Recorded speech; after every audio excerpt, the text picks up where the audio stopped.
Berarti nggak semua yang kanker payudara itu bisa langsung diangkat payudaranya gitu ya? Betul. Karena tergantung dari stadium berapa. Saya sudah menjalani 24 kali kemoterapi setiap 3 minggu sekali. Oh, ini harapan hidupnya 5-15% dalam setahun.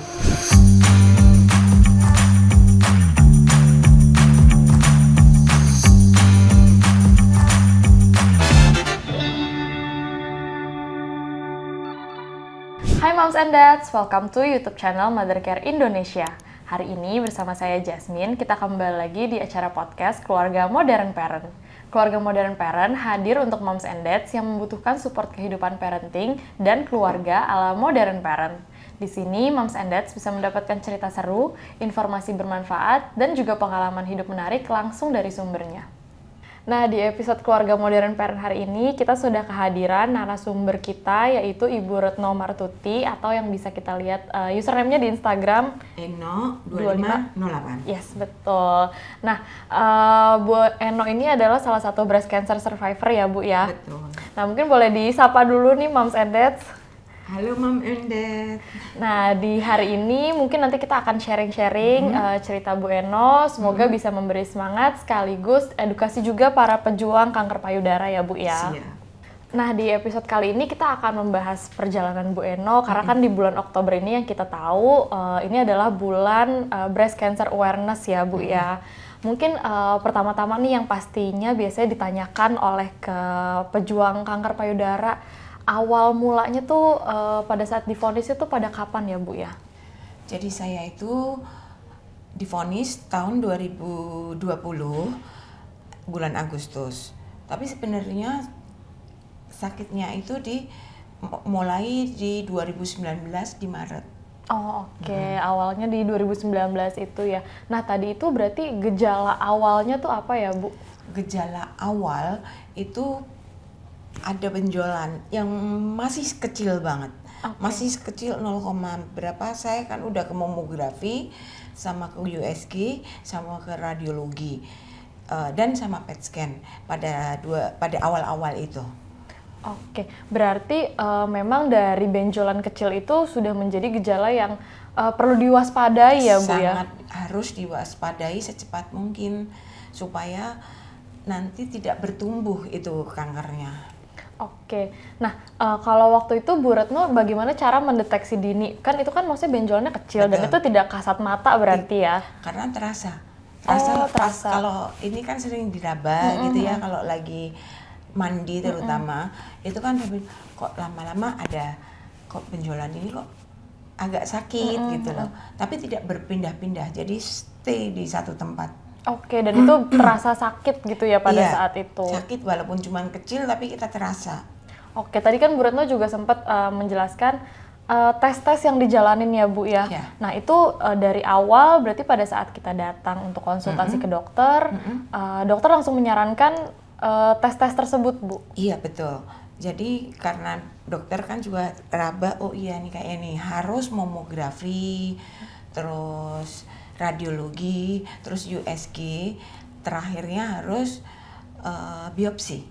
Oke, mungkin boleh dijelasin Bu kalau mamografi itu seperti apa prosesnya? Iya, kalau mamografi itu kita tempelin itu di alatnya, jadi akan kelihatan nanti apakah benar ada benjolan, terus berapa besar kecilnya gitu. Kalau USG itu untuk ngetes ya seperti USG gitu, seperti USG kandungan sama aja, tapi itu di sini. Bagian payudara gitu, ya. Terus ketika semuanya itu udah ini ada hasilnya, dokter akan bilang, oh ini benjolan, emang ada benjolan. Dari USG itu harus ditentukan ini ada titik merahnya, berarti kan harus dibiopsi supaya menentukan apakah ini cuman benjolan yang kecil yang nggak bahaya atau kelenjar. Kelenjar biasanya kelenjar wanita kan ada kelenjar gitu kan. Nah itu harus ditentukan dengan biopsi untuk pengobatan yang tepat, untuk memutuskan bahwa ini kanker atau tidak gitu. Oke. Nah, setelah menjalani tes itu kan berarti benar-benar divonis, ketahuan semuanya kalau memang itu benar kanker payudara pada saat Agustus 2020 itu ya. Betul, saya tunda lama sekali, 1,5 tahun. Karena itu juga dari ketakutan Bu Retno juga gitu ya. Ketakutan dan info yang salah dari beberapa orang, info-info itu selalu bilang jangan melakukan biopsi karena kalau biopsi itu akan menyebar. Saya kan masih awam dengan saya nggak pernah sakit, tiba-tiba begitu saya ketakutan, jadi saya lari dari kenyataan, denial dan sebagainya. Enggak, ini bukan kanker, ini bukan kanker, padahal itu adalah salah. Oke, jadi pada saat harusnya disuruh biopsi, kita ya udah nurut aja sama dokter gitu ya? Iya, logikanya kalau memang sakit di sini ada kanker, ya pasti akan dibilang. Kalau nggak ada ya di biopsi itu akan bilang nggak ada. Jadi kita nggak perlu takut kalau melakukan biopsi. Semua orang itu pasti di dekat-dekat kita akan bilang kalau jangan, akan lebih menyebar dan yang nggak sakit jadi sakit. Itu salah sebenarnya. Oke. Nah, pada saat divonis itu bagaimana respon Bu Retno dan juga tanggapan dari keluarga, teman dan kerabat gitu, Bu? Kalau pada saat saya divonis itu kan udah mundur, udah maju 1,5 tahun, jadi saya udah siap. Karena saya dari semua gejalanya yang ada itu pada saat itu udah sangat beda dengan pada saat awal saya ini kecil, ini udah sakit sekali. Udah saya juga lihat di Google tanda-tandanya apa dan saya udah yakin bahwa itu cancer. Oke, jadi pada saat divonis pun juga Bu Retno karena sudah siap, sudah tahu gejalanya, terus tanda-tandanya sudah persis dengan yang dialami oleh pejuang kanker payudara lainnya. Jadi Bu Retno pun juga mungkin sudah lebih menerima pada saat itu gitu ya. Harus accept. Accepting. Pertamanya itu harus accept. Oke. Jadi kalau nggak accept, kita akan kemerungsung terus sakit, tambah sakit gitu. Nah, apa yang dilakukan nih sama Bu Retno untuk mengalami ketakutan, kecemasan? Karena kan pastinya pada saat ya walaupun sudah menerima keadaan, tapi kan deep down inside pasti ada rasa ketakutan dan kecemasan yang timbul, Bu. Pada saat 2020 yang saya divonis itu Agustus tanggal 30, itu nggak ada sama sekali karena memang saya sudah siap dan mempersiapkan diri udah lama gitu. Udah lama itu saya mempersiapkan diri, saya yang udah meditasi, saya yang udah ikut new way of living. Jadi di paradigma saya, di hati saya dan di otak saya, di logika saya, semuanya saya udah siap lahir batin. Jadi saya udah pasrah. Ya. Nah, setelah tadi accepting ya, pastinya kan salah satu cara acceptingnya adalah mengikuti apa yang disarankan oleh dokter untuk pengobatan. Betul. Nah, jenis-jenis pengobatan atau terapi kanker payudara tuh apa sih, Bu? Kalau di stadium awal itu masih mudah, masih bisa di ini. Tapi kalau saya kan divonis stadium 4B akhir dengan udah metastase ke seluruh tubuh dari atas, dari sini ke bawah. Udah ada semua kankernya. Jadi pengobatan yang disarankan tidak bisa diangkat, tapi harus di kemo dulu gitu.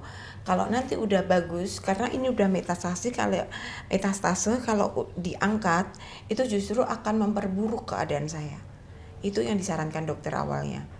Oke, berarti yang aku simpulkan dari cerita Bu Retno, yang kita tahu kan kalau orang kanker payudara solusinya diangkat dengan penjalanan mastektomi itu. Berarti nggak semua yang kanker payudara itu bisa langsung diangkat payudaranya gitu ya? Betul, karena tergantung dari stadium berapa. Stadium 1 dan 1B begini mungkin bisa diangkat supaya nggak menyebar, itu nggak bahaya gitu kan.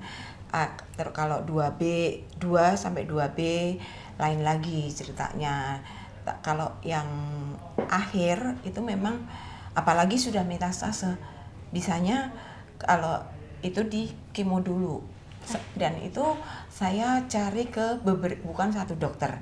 Saya sampai ke 5 dokter saya menanyakan itu dan semuanya sama. Semuanya bilang ini harus di kemo dulu gitu.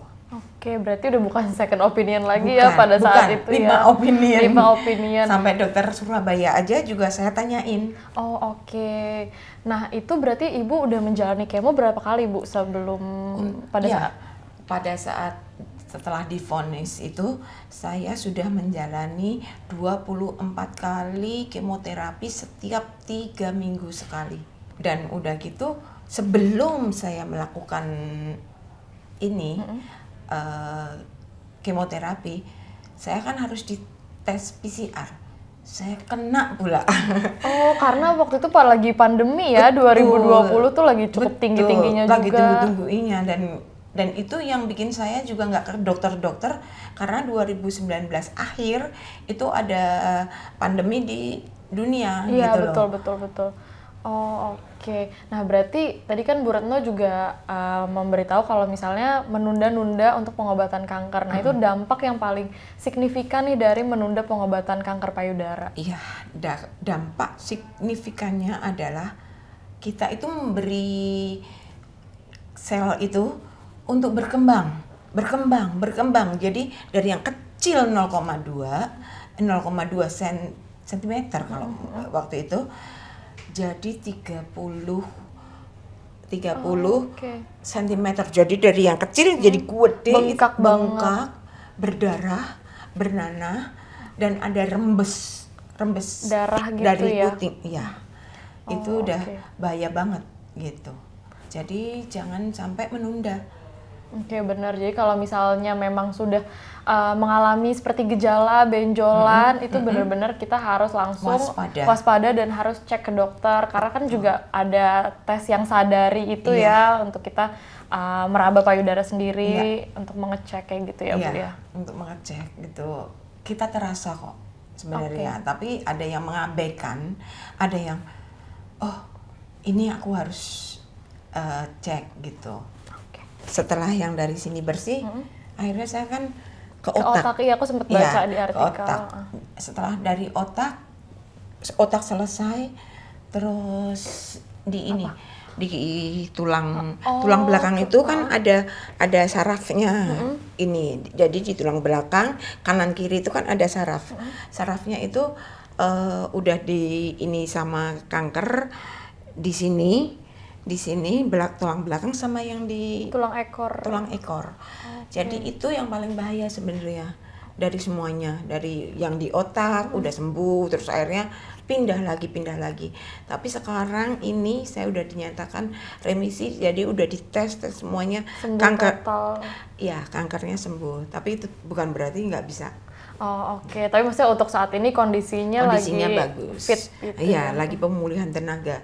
Karena pas radiasi itu kan saya tenaga saya itu benar-benar sangat berkurang daripada yang itu, yang di kemo.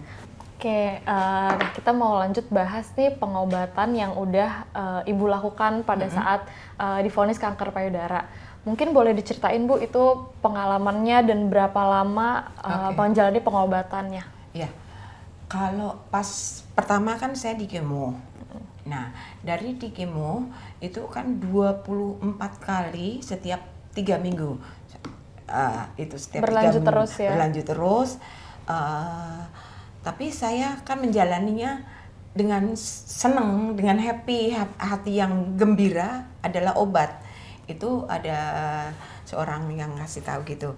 Nah, terus saya juga kalau di kemo itu kan sangat mual-mual dan nggak enak. Tapi herannya saya nggak merasakan itu. Jadi setiap habis kemo saya terbang kemana. Setiap kemo jadi 3 minggu terus pulang untuk pengobatan seperti itu. Awalnya cuma di kemo dulu. Oke, awalnya bener-bener hanya di kemo aja gitu. Tapi pastinya ada obat yang dikonsumsi juga rutin. Tiap hari pasti harus. Jadi ada yang kan kalau kanker payudara itu tidak boleh mens. Saya tidak boleh mens. Kalau mens itu nanti akan mempermudah kankernya untuk berkembang, menyebar lagi, berkembang lagi. Jadi saya harus stop itu. Jadi dikasih obat yang tiap hari untuk supaya saya tidak Mens itu ya. sama obat-obat yang lain tentunya. Oke, jadi setiap 3 minggu menjalani kemo, terus tapi ibu juga nggak merasakan mual-mual itu ya, Tidak. karena yang aku dengar juga memang setiap orang habis kemo tuh akan ada downtime-nya 1 minggu gitu, dia itu karena drop dulu gitu ya. Betul. Memang di minggu awal itu memang agak nggak enak, tapi kalau kita itu bisa menyesuaikan gitu loh. Karena udah siap mungkin ya, saya udah siap dan saya itu selalu bergembira. Jadi ya nggak apa-apa. Jadi saya harus terbang kemana, mungkin Jalan-jalan ya Bu ya. Malah sempat 2 kali saya ke Amerika, jenguk oke. anak saya, jenguk betul. anak saya yang lagi kuliah di sana. Jadi orang lain pun pada mungkin ada mual di pesawat, saya malah nggak ada apa-apa. Oke, nah apa sih nih yang memotivasi Bu Retno untuk menjalani pengobatan ini gitu? Kalau yang memotivasi tentu saja anak ya, anak saya masih pengen lihat anak saya gitu kan, biar berhasil gitu, itu yang memotivasi awal. Oke, nah bentuk dukungan nih yang diterima sama Bu Retno itu tuh dari keluarga pada saat menjalani pengobatan tuh apa sih yang Bu Retno butuhkan bentuk dukungannya? Iya, support aja, doa dan semua keluarga saya mendukung gitu loh. Jangan malah nangis atau apa. Jadi kalau yang teman-teman kan juga banyak yang datang ke rumah terus nangis, saya bilang ngapain nangis, saya aja gembira. Saya nggak pernah nangis gitu loh. Udah kalian ini, malah saya yang memberikan kuliah gitu. Tapi saya tetap super happy pada saat orang entah di Instagram entah yang nengok itu concern sama saya, berarti saya disayang sama teman-teman.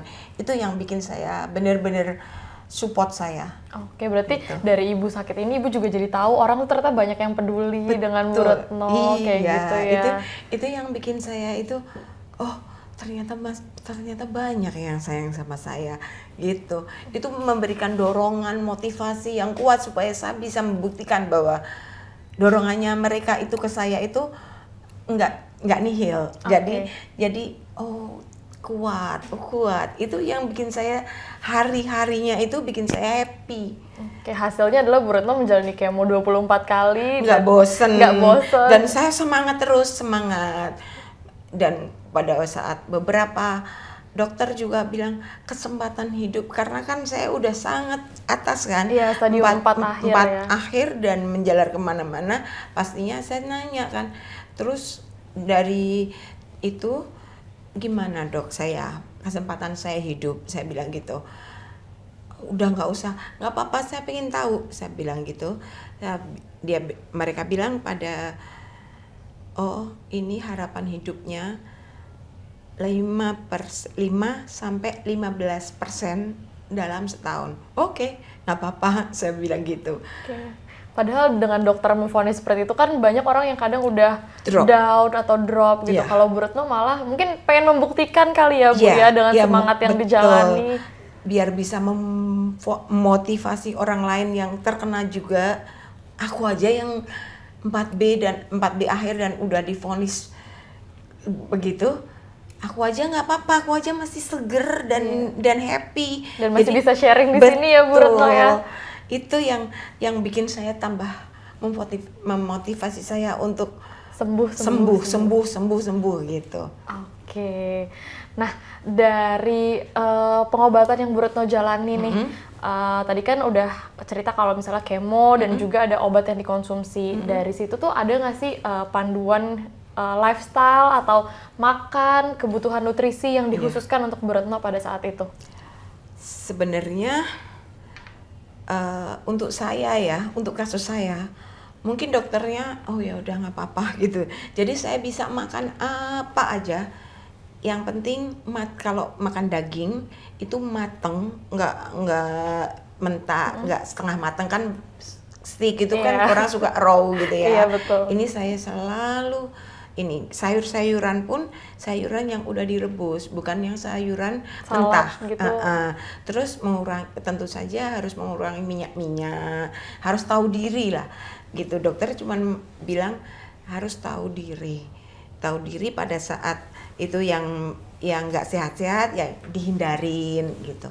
Oke, berarti yang sehat aja kan kita harus menjaga asupan ya Bu. Apalagi pada saat sakit waktu itu, jadi Bu Retno juga mengubah gaya hidup juga ya Bu itu ya. Pasti dulunya yang hajar bleh semuanya, yang goreng-gorengan tuh tiap hari, gorengan itu apalagi yang di jalan-jalan itu pasti kalau mau naik mobil gitu tuh beli, tergiur ya melihat gorengan. beli, wah kita nggak ada mikirin apa-apa. Kalau udah mulai divonis itu ya pastinya saya harus mengubah itu semua.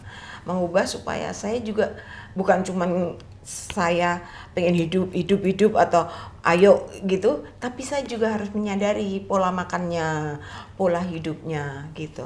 Oke, nah pada saat ini kan alhamdulillah udah dinyatakan sembuh dari kanker payudara juga nih Bu. Tapi ada nggak sih perawatan yang masih dilanjutkan sampai saat ini?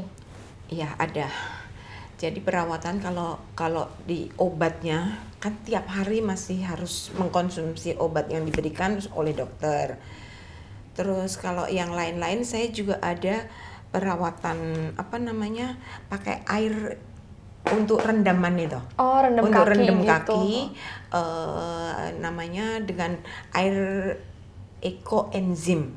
Oke. Ya itu saya harus tanya dulu ke dokter saya, boleh nggak saya ini? Oh boleh gitu. Yang diperbolehkan itu yang saya lakukan. Jadi tiap hari saya masih rendaman kaki saya. Setelah saya baca-baca ternyata kanker itu juga bisa dikeluarkan dari ujung jari kaki kita. Oh oke. Iya. Dengan air rendaman tersebut itu bisa keluar dari situ gitu ya Bu? Iya, supaya jari lebih bersih, supaya detoksifikasi gitu. Oke.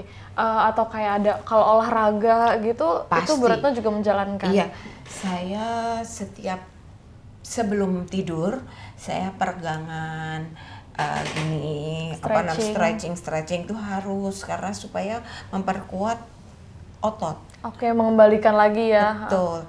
Terus bangun tidur pun hal yang pertama dilakukan minum air putih hangat dulu, hampir panas, supaya semuanya itu keluar gitu. Oke.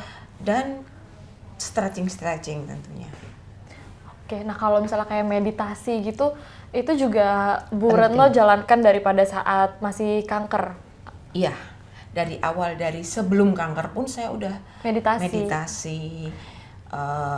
Terus lanjut lagi ke ilmu yang lain yang bilang SSP, itu yang selalu saya ada, senyum, santai, rileks, pasrah gitu. Oke, nah itu juga udah Bu Retno jalankan, mungkin itu jadi salah satu yang membuat Bu Retno juga lebih rileks untuk menjalani pengobatan pada saat itu gitu ya. Nggak cuma pengobatan, apapun yang terjadi, jadi harus relax gitu, nggak keburu-buru terus apa ini apa gitu, nggak. Oke, mungkin yang nggak sakit pun juga kayaknya butuh ya Bu ya untuk meditasi setiap saat ya. Iya betul, karena meditasi itu heal di dalamnya itu enak banget. Jadi kita itu siap semuanya. Oke, nah gimana sih ini Bu Retno sekarang menjalani pola hidup setelah dinyatakan bersih dari kanker gitu? Apakah tetap kayak masih menjaga banget gitu maksudnya, atau kayak ya udah aku pengen menjalani hidup dengan happy kayak ya udah seperti semula lagi aja normal? Enggak seperti semula. Dulu saya ini bukan dari gen. Oke. Tapi dari pola hidup yang bikin kanker saya itu ada gitu. Jadi tentunya saya tidak akan mengulangi gitu. Pola hidup pola hidup saya jalani lebih sehat kayak gitu kan, lebih sehat, dan dari pola makan dan pola hidup. Pola hidup nggak boleh tidur malam-malam gitu. Oke, nah mungkin untuk kita nih Bu pengen tahu gimana sih caranya mengurangi resiko bisa kanker payudara itu kembali lagi gitu Bu? Yang udah terkena atau yang belum? Mungkin boleh dijelaskan dua-duanya kali ya, yang kayak yang Bu Retno alami, yang sudah pernah kena, atau yang untuk kita nih yang belum kena itu. Kalau yang belum kena ataupun yang sudah, itu kan kita itu harus menjaga semuanya. Misalnya minuman keras nggak boleh, rokok. Jadi kita juga jangan berada di tempat yang penuh dengan rokok juga, karena pasif itu juga Bahaya bisa. juga, ya. Terus makan makanan dijaga, jangan yang terlalu berlemak, apalagi oil, minyak ya, apalagi minyak. Jadi semuanya itu kita sinkronkan, jangan cuma satu aja. Oh, saya nggak bisa nggak minum, jangan. Jadi itu juga sangat memicu orang yang sebenarnya tidak punya gen keturunan ya, itu memicu kanker itu untuk tumbuh di dalam tubuhnya. Iya, ya. karena kan itu kalau udah banyak minyak, udah banyak lemak di tubuh kita, itu akan memicu sel kanker itu datang. Gitu. Terus sama tidur malam, nggak bisa tidur itu di atas jam 11. Sebaiknya jam 9 sampai kurang dari jam 11 gitu. Kurang dari jam 11 itu benar-benar akan sangat bikin kanker itu bisa tumbuh. Oke, berarti memang pola hidup yang harus dijalani, alkohol, rokok, makanan yang berlemak, dan tidur. Dan pola tidur itu benar-benar semua harus diperhatikan. Karena walaupun mungkin bukan kanker pun juga itu akan memicu penyakit lain juga gitu ya, Bu ya. Iya. Kalau saya taunya yang kanker kan ya. Kalau yang kanker memang itu semua itu saya jalanin sebelumnya. Tapi saya tidak merokok, tidak minum, tapi saya sangat suka di kehidupan malam. Saya suka di klub, yang mana rokok semuanya gitu kan, rokok ini itu. Saya dan itu kan mengakibatkan tidur saya itu pasti jam pagi. Iya betul, mungkin jam cuma 3 tidur 2 jam gitu ya. Iya, cuma 2 jam bangun kerja. Ini kerja, saya kan kerja sampai sekarang pun saya masih kerja. Oh, I see, masih aktif banget ya, Bu ya. Mau di kemo aja saya juga laptopnya sampai dokternya sampai wah, ada yang ikutan liatin. Saya kan pialang efek gitu. Jadi dokternya ada yang nanya gitu. Saya seneng. Oh, jadi sambil diskusi juga sambil kerja ya pada saat kemo. Iya, gitu. jadi itu yang memicu saya karena happy terus. Jadi mau sesakit apapun, sakitnya memang luar biasa. Bayangin aja pada saat awal berdarah, bernanah, kulit ininya udah kulit jeruk gitu kan. Udah itu rembes pula, itu kan sakit banget. Tapi semakin hari begitu ada pengobatan emang semakin turun. Dan saya nggak begitu lama untuk turun itu. Baru 3 bulan aja pas udah dites PET scan itu udah sangat berkurang, dan tes lab saya juga penanda kankernya udah dari saya awalnya itu 1.500 itu kan tinggi sekali ya. 1.500 pindah jadi 1.000, jadi 800, jadi ini karena saya langsung mengubah semuanya, pola hidup, makan dan tidur, semuanya itu saya langsung ubah sampai sekarang. Berarti memang itu semua kalau misalnya kita menjalani kemo tapi pola hidupnya tidak dirubah, itu juga nggak akan signifikan gitu ya hasilnya gitu. Ataupun kalau orang yang denial suka takut, kok saya paling merana, kok saya paling menyedihkan, kenapa saya, itu kan kita belum accept bahwa kita itu memang kena. Terus what can you do? Wong udah ada gitu loh. Jadi banyak banget teman-teman yang ini saya yang penyakit kanker, baik yang kenal atau enggak, DM saya dulunya nggak pernah peduli gitu-gitu karena waktu saya itu sangat sedikit. Saya banyak ini terus seharian pagi-pagi seharian kerja, jadi kan saya butuh ini gitu loh waktu saya. Jadi saya begitu sekarang itu memotivasi saya gitu. Orang yang kena kanker itu kebanyakan langsung drop kan, Iya, karena betul. merasa bahwa dirinya yang paling sengsara kayak gitu. Ini adalah akhir hidup gitu ya. Betul, jadi itu yang harus dihindari untuk orang yang berpenyakit kanker, karena penyakit-penyakit yang lain aja juga bisa mematikan gitu aja. Betul. Jadi itu semua memang yang ada di pikiran kita, itu juga harus kita yang memanage, harus positif terus kayak You gitu are ya. what you think. Betul. Iya. Nah itu juga mungkin kayak yang kena penyakit kanker, mungkin kalau dia belum bisa memanage pikiran sendiri, Betul. bantuan dari profesional, psikolog atau psikiater itu juga pasti membantu ya Bu ya. Membantu, dan juga dorong dari teman-teman Support sekitar, system, keluarga. betul, sama teman-teman. Jangan malah oh iya ya kamu kanker, kalau ini aduh sorry ya gitu, jangan begitu. Mungkin Kalau- minta doa, tapi ya Iya. udah tolong bantu. Kalau itu kalau nengok orang yang berpenyakit kanker, apalagi yang belum accept, itu jangan menambah. Oke, Jadi jangan malah justru sedih gitu ya. Iya, jangan sedih, jangan nangis, seolah-olah mengasihani, Oke. karena itu akan menambah beban pikiran yang Yang sakit. sakit ya. Betul. Oke, nah tadi kita udah cukup banyak nih sharing-sharing dari Bu Retno, mulai dari kapan divonisnya, terus pengobatan yang dijalani sampai pada saat ini Bu Retno bisa sharing sehat, kankernya Alhamdulillah. pun juga sudah dinyatakan sembuh ya Bu Sembuh. sekarang ya, gitu. Nah mungkin nih di akhir video aku pengen Bu Retno kasih pesan dan motivasi untuk para pejuang kanker payudara yang masih berjuang nih Bu. Buat teman-teman yang lagi berjuang untuk kesembuhan kanker, be happy always ya Bu. Bapak harus be happy. Itu kunci utamanya, harus accept bahwa kita itu memang sudah menderita. Jadi jangan berkecil hati, karena untuk yang divonis mati itu bukan semuanya, maksudnya bukan dari kanker aja, mau dari COVID, mau dari flu, mau dari bisa ini. Jadi jangan berkecil hati, harus tetap gembira sambil berusaha. Gitu. Pasrahkan semuanya, senyum, santai harus semuanya santai, jangan ketakutan, santai terus pasrah.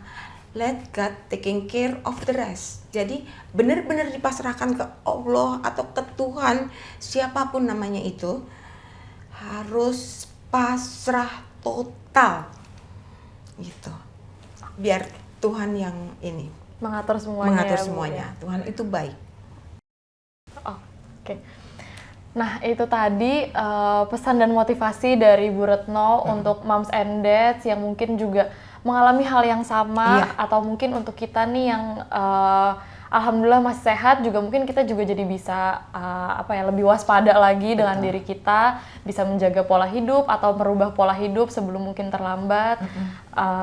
Nah itu aku mau berterima kasih banyak sama Bu Retno Martuti atau yang biasa dikenal dengan Bu Eno 2508 ya kalau di Instagram. Mungkin ada yang mau sapa-sapa atau cerita ke Bu Retno gitu ya. Atau yang mau minta sharing ke aku yang lagi sakit, udah banyak juga DM. Silakan DM, nanti saya akan jawab ya. Iya. Terbuka DM-nya Bu Retno Iya. untuk sharing-sharing. Thank you banget nih Bu Retno sekali Makasih lagi juga. udah sharing di podcast Keluarga Modern Parent. Kita celebrate Breast Cancer Awareness Month ya Bu di bulan Oktober ini. Makanya pakai pink ya. Yes, betul, kita pakai pink karena lagi celebrate itu. Nah, tadi pesan dari Bu Retno adalah always be happy ya Bu Be ya. happy. Dan accept apapun yang sudah terjadi gitu. Sudah tinggal ikuti aja semua saran dari dokter. Iya. Cari support system terbaik saat lagi menjalani pengobatan. Betul. Untuk moms and dads, stay tune terus juga di YouTube channel Mother Care Indonesia untuk tonton terus episode-episode selanjutnya dari Keluarga Modern Parent. Jangan lupa untuk subscribe, like, komen, dan share video ini ke teman-teman kalian. Kita pamit undur diri. Saya Jasmine dan juga Retno Martuti atau Eno. ya, sampai ketemu lagi di episode Keluarga Modern Parent selanjutnya. Bye-bye semua.